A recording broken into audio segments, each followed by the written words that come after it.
El 15 de julio de 1985, en la pequeña ciudad de Tepehuajes, en el estado de Zacatecas, el dueño de una tienda de antigüedades, Vicente Briones, adquirió un lote de objetos pertenecientes a un profesor local que había fallecido recientemente. Después de subastar los artículos, una serie de muertes inexplicables comenzó a atormentar a la comunidad. Vicente descubrió que los objetos llevaban una antigua maldición y que el profesor había tratado de proteger al mundo de ella. Lo que sigue es el angustiante relato de Vicente a la policía, revelando los horrores que se desataron y las devastadoras consecuencias de su ignorancia. Me llamo Vicente Briones, tengo 42 años y soy el propietario de la tienda de antigüedades Reliquias del Ayer aquí en Tepehuajes, Zacatecas. Estoy dando esta declaración por voluntad propia, consciente de que puedo ser considerado responsable de los trágicos eventos que han ocurrido en nuestro pueblo en las últimas semanas. Les pido que escuchen mi historia con una mente abierta, por más increíble que pueda parecer. Todo comenzó el 15 de julio de 1985. Era un lunes caluroso y sofocante, típico del verano zacatecano. Había recibido una llamada de la señora Amanda Elías, viuda del profesor Alejandro Elías, quien había fallecido recientemente. Quería deshacerse de algunos objetos del despacho de su esposo y me preguntó si estaría interesado en comprarlos para mi tienda. Cuando llegué a la casa de los Elías, una casona estilo colonial en las afueras del pueblo, me recibió una Amanda visiblemente alterada. Sus ojos estaban rojos e hinchados, y sus manos temblaban mientras me conducía al despacho del difunto profesor. Vicente, dijo ella, con la voz apenas un susurro, hay algo que debes saber sobre estos objetos. Alejandro siempre decía que eran peligrosos, que nunca debían ser separados o salir de esta casa. Pero ahora que se ha ido, no soporto tenerlo cerca. Son un recuerdo doloroso de él. Además, nunca creí en esas cosas. Le sonreí, intentando tranquilizarla. Señora Elías, estoy seguro de que solo eran historias que el profesor contaba para hacer su colección más interesante. No se preocupe, cuidaré bien de ellos. Ella asintió, aliviada por deshacerse de los artículos. Examiné la colección. Había una antigua caja de música ornamentada, un espejo de mano con intrincados grabados, un reloj de bolsillo con inscripciones extrañas, un libro encuadernado en cuero con un título en latín que no pude descifrar, y una pequeña estatua de bronce que representaba una figura demoníaca. Le ofrecí un precio justo, que ella aceptó de inmediato, casi como si quisiera que me llevara los objetos lo más rápido posible. Mientras los embalaba cuidadosamente, noté que la señora Elías mantenía distancia, como si temiera acercarse demasiado. De regreso en mi tienda, decidí que esos objetos únicos merecían un trato especial. Anuncié una pequeña subasta para el sábado siguiente, 20 de julio. La noticia se propagó rápidamente por nuestra pequeña comunidad y el día del evento, la tienda estaba llena de interesados. La subasta fue un éxito. La caja de música fue adquirida por Irene Mora, una joven profesora de música. El espejo fue para la señora Patricia Díaz, conocida por su vanidad. El reloj de bolsillo fue a manos de David Mendoza, un coleccionista local. El libro misterioso fue comprado por el doctor Alonso Flores, un académico jubilado. Y la estatua de bronce fue adquirida por David Tang, dueño de la única galería de arte en el pueblo. Todos se fueron contentos con sus adquisiciones, y yo, satisfecho con el beneficio obtenido. No tenía idea de que ese sería el inicio de una pesadilla que cambiaría para siempre la vida de todos en Tepehuajes. La primera muerte ocurrió exactamente una semana después de la subasta, el 27 de julio. Encontraron a Irene Mora sin vida en su casa, sentada junto a su piano. La caja de música estaba abierta a su lado, aún tocando una melodía siniestra que nadie pudo reconocer. El informe del médico forense decía que había muerto de un derrame cerebral, pero sus ojos desorbitados y la expresión de terror en su rostro contaban otra historia. En ese momento, pensé que solo era una trágica coincidencia. Los días que siguieron a la muerte de Irene Mora fueron tensos en Tepehuajes. Nuestra pequeña comunidad rara vez lidiaba con muertes no naturales. Intentaba convencerme de que era solo una triste coincidencia, pero una inquietante sensación comenzó a instalarse en mi estómago. El 3 de agosto, menos de una semana después de la primera tragedia, recibí una llamada frenética de Patricia Díaz. Gritaba algo sobre el espejo que había comprado en la subasta. Traté de calmarla, pero colgó abruptamente. Preocupado, conduje hasta su casa en las afueras del pueblo. Cuando llegué, encontré la puerta principal entreabierta. Llamé a Patricia, pero no obtuve respuesta. Con el corazón acelerado, entré a la casa. El silencio era opresivo, roto solo por el tic-tac distante de un reloj. En el dormitorio principal, encontré a Patricia caída en el suelo, el espejo que le vendí estaba roto a su lado. Su rostro estaba contorsionado en una expresión de horror absoluto, sus ojos fijos en la nada. A su alrededor, los fragmentos de vidrio formaban un patrón extraño, casi como si hubieran sido dispuestos deliberadamente. En las paredes, profundos arañazos formaban símbolos que no reconocí. Llamé a la policía de inmediato. Cuando llegaron, estaba en estado de shock, incapaz de procesar lo que había visto. El detective Francisco Juárez, un hombre robusto con ojos penetrantes, me interrogó durante horas. Le conté sobre la subasta, sobre los objetos del profesor Elías, pero omití la advertencia de la señora Elías. En ese momento, todavía no quería creer que pudiera haber una conexión. Los días siguientes fueron un borrón. El pueblo hervía con rumores y teorías conspirativas. Apenas podía dormir, atormentado por las imágenes del cuerpo de Patricia y los extraños símbolos en su pared. El 10 de agosto, David Mendoza, el comprador del reloj de bolsillo, fue encontrado muerto en su oficina. El reloj estaba en su mano, las manecillas girando frenéticamente en sentido antihorario. El cuerpo de David parecía haber envejecido décadas en cuestión de horas, su piel arrugada y su cabello blanco como la nieve. Fue entonces cuando la realidad de la situación comenzó a golpearme con toda su fuerza. 3 muertes, todas relacionadas con los objetos que había vendido. Ya no podía negar que algo sobrenatural estaba ocurriendo. Desesperado por respuestas, decidí visitar a la señora Elías nuevamente. Cuando llegué a su casa, la encontré mucho más abatida que la última vez. Me recibió con una mirada de resignación, como si ya esperara mi visita. No le creía a Alejandro. Vicente, dijo, su voz cargada de tristeza. Alejandro intentó advertir a todos. Dedicó su vida a mantener esos objetos seguros, lejos de las manos equivocadas. Ahora es demasiado tarde. Me contó una historia que desafiaba toda lógica. El profesor Elías había descubierto esos objetos durante una expedición arqueológica en el norte de México. Formaban parte de un antiguo ritual de magia negra, creado por una civilización olvidada hace mucho tiempo. Cada objeto, al ser separado de los demás, liberaba una parte de la maldición. La caja de música toca una melodía que enloquece a quien la escucha, explicó Amanda. El espejo muestra horrores indescriptibles del otro lado. El reloj roba el tiempo de vida de su portador. El libro contiene conocimientos que pueden destrozar la mente humana. Y la estatua es un portal hacia algo que no debería existir en nuestro mundo.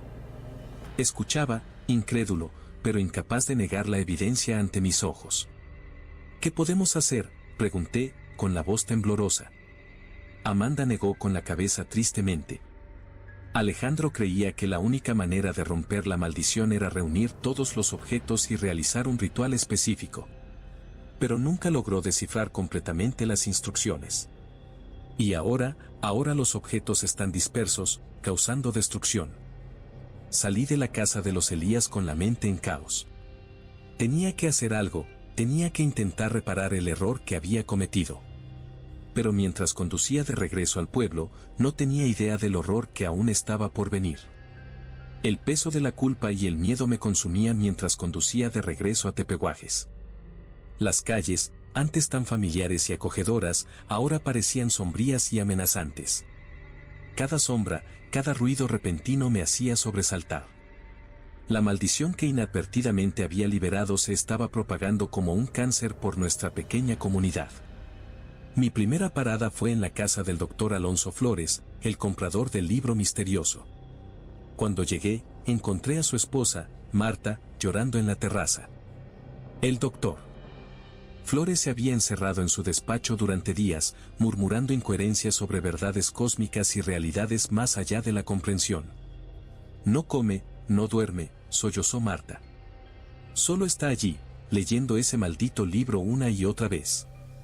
Sus ojos, oh, Dios, sus ojos ya no parecen humanos. Con el corazón pesado, le prometí a Marta que haría algo para ayudar. Pero, ¿qué podría hacer contra fuerzas que apenas comprendía? Mi siguiente parada fue la Galería de Arte de David Chang, el nuevo propietario de la estatua de bronce.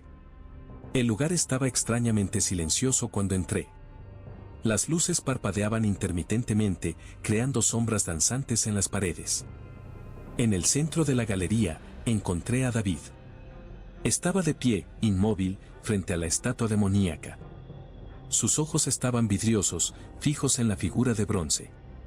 Cuando me acerqué, noté con horror que pequeñas veían por su rostro y cuello, como si algo estuviera infiltrándose en su cuerpo. David, llamé, con la voz temblorosa. David, ¿estás bien? Lentamente, se volvió hacia mí. Su rostro estaba contorsionado en una expresión que mezclaba éxtasis y agonía. Vicente, susurró, con una voz que ya no era completamente humana. No tienes idea de lo que está por venir. Ellos están llegando, Vicente. Los antiguos están regresando. Antes de que pudiera reaccionar, David se lanzó hacia mí con una fuerza sobrehumana. Luchamos brevemente antes de que lograra liberarme y correr fuera de la galería.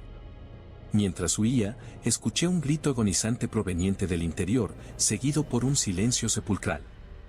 Con manos temblorosas, llamé al detective Juárez. Llegó en minutos, acompañado por varios policías. Encontramos a David caído en el suelo de la galería, su cuerpo contorsionado en una posición imposible. La estatua de bronce había desaparecido. Fue entonces cuando decidí contarle todo al detective Juárez. Sobre la advertencia de la señora Elías, sobre la maldición, sobre todo lo que había descubierto. Para mi sorpresa, no desechó de inmediato mi historia. Briones, dijo, con el rostro grave, he visto cosas en esta profesión que desafían cualquier explicación racional. No sé si creo en maldiciones, pero sé que algo muy malo está ocurriendo en este pueblo. Y parece que tú estás en el centro de todo. Juntos, elaboramos un plan desesperado. Tendríamos que recuperar todos los objetos restantes e intentar realizar el ritual que mencionó la señora Elías. Era nuestra única esperanza de detener lo que fuera que se había desatado. Pero el tiempo se estaba agotando. A medida que caía la noche sobre Tepehuajes el 15 de agosto, exactamente un mes después del inicio de todo, una atmósfera de terror se instaló en el pueblo. Luces misteriosas danzaban en el cielo, y sonidos imposibles resonaban por las calles vacías.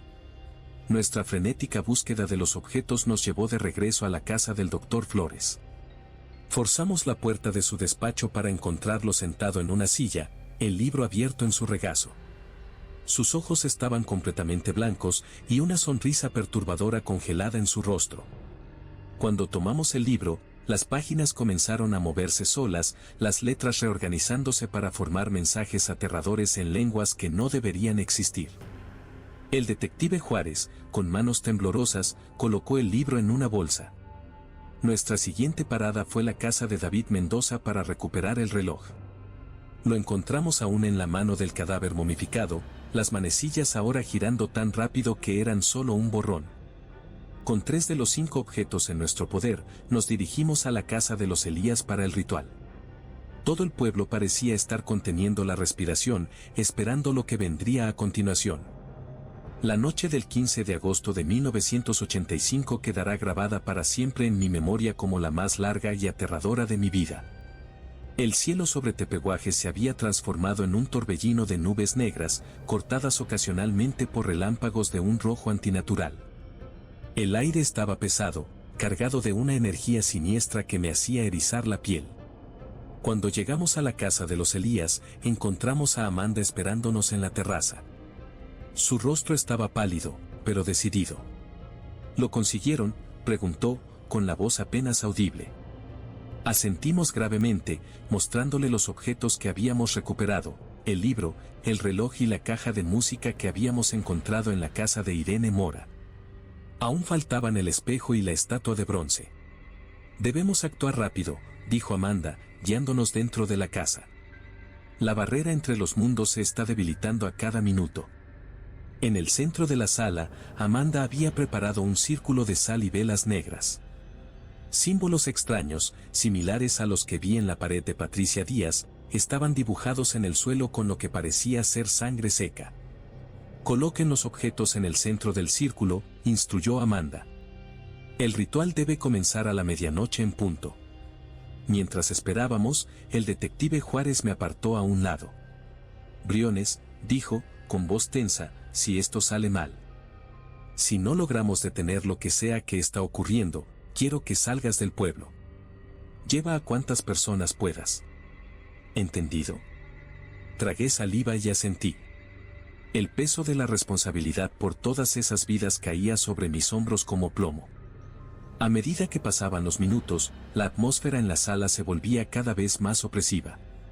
Las sombras en las paredes parecían moverse por sí solas, y podría jurar que escuchaba susurros en una lengua desconocida.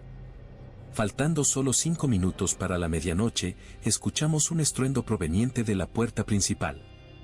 David Tang, el dueño de la galería, irrumpió en la sala.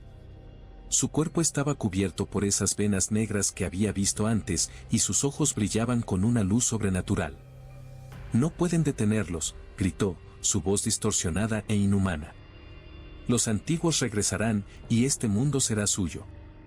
El detective Juárez reaccionó rápidamente, sacando su arma. «Quédate donde estás», Tang ordenó. Pero David ya no era David. Con una velocidad imposible, se lanzó contra Juárez. Ambos cayeron al suelo, luchando ferozmente. Me moví para ayudar, pero Amanda me detuvo. «El ritual, Vicente», gritó. «Debemos comenzar ahora». Con las manos temblorosas, comencé a recitar las palabras que Amanda me había enseñado, una lengua antigua y gutural que hacía que mi garganta doliera. Las velas en el círculo se encendieron espontáneamente, sus llamas creciendo hasta casi tocar el techo.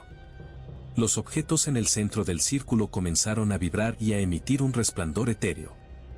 El libro se abrió solo, sus páginas volviéndose frenéticamente. El reloj de bolsillo comenzó a tocar una melodía disonante, sincronizada con la caja de música. Mientras continuaba el cántico, sentí como si algo me estuviera siendo arrancado. Mi visión se oscureció en los bordes, y un zumbido ensordecedor llenó mis oídos. De repente, un grito agonizante cortó el aire. David Tang se había liberado de Juárez y ahora estaba de pie, su cuerpo convulsionando violentamente. Ante nuestros ojos horrorizados, su piel comenzó a desprenderse, revelando algo que no debería existir en este mundo. Amanda gritó que continuara el ritual, su voz casi perdida en el caos que se había desatado. Las paredes de la casa temblaban, y objetos volaban por la sala como si estuvieran atrapados en un tornado invisible. Con un último esfuerzo, forcé las palabras finales del ritual fuera de mi garganta. En el instante en que terminé, una explosión de luz blanca llenó la sala, tan brillante que tuve que cerrar los ojos. Cuando la luz se disipó y pude ver nuevamente, quedé atónito por la escena ante mí. David Tang yacía en el suelo, su cuerpo ahora no era más que una cáscara vacía. Los objetos en el centro del círculo se habían transformado en cenizas. El silencio que siguió era ensordecedor. Lentamente, me volví hacia Amanda y el detective Juárez. Ambos parecían tan atónitos como yo. ¿Se acabó?, pregunté, con la voz ronca y temblorosa. Amanda asintió lentamente. «Creo que sí», respondió. La barrera fue restaurada. Los antiguos fueron contenidos, por ahora. En los días que siguieron, Tepehuajes lentamente volvió a una apariencia de normalidad. Las muertes fueron oficialmente atribuidas a una serie de accidentes y coincidencias trágicas. Pocos, aparte de nosotros tres, sabían la verdad sobre lo que realmente había ocurrido. Pero las cicatrices permanecieron. En las noches silenciosas, aún puedo oír los ecos de esa melodía siniestra. A veces, cuando miro en el espejo, veo sombras que se mueven en el borde de mi visión. Sé, en el fondo de mi corazón, que la amenaza nunca desapareció por completo. Aunque logramos contener a los antiguos, las fuerzas que despertamos siguen acechando, esperando su oportunidad para volver. Este es mi relato de los eventos que ocurrieron en Tepehuajes, Zacatecas, durante el verano de 1985. Sé que puede parecer el delirio de un hombre perturbado, pero juro por mi vida que cada palabra es verdadera. Si alguna vez se encuentran con objetos antiguos de origen desconocido, recuerden mi historia. Algunas reliquias del pasado deberían permanecer enterradas para siempre.